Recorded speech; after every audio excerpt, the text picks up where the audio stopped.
Hey, I just wanted to show a little video of some projects I'm doing. I went out garage selling today and I found these cute little crates, as you can see.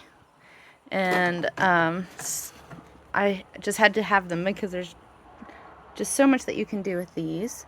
And so today I'm making these into little shelves.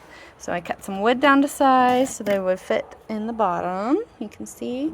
And then this little tin here I got at the garage sale as well. So I just fit it in the back. I think it's super adorable. Found this tin as well.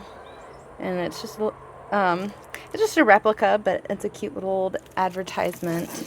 And I just thought this was so sweet. You can put a candle in here or just little knickknacks, maybe some books on the side. There's just so much that you can do with it, and I just think it's adorable. So anyway, just thought I'd give you a little heads up. Oh, also, you can see I could have, since the wood is so thin here, instead of nailing in the nail holes, I used my favorite E6000 super glue, and it works very, very well at securing things. It doesn't dry as fast as most super glues, so you have a little bit more time to work with it, and it doesn't seem to be as toxic on the skin. So anyway, this is what I've got.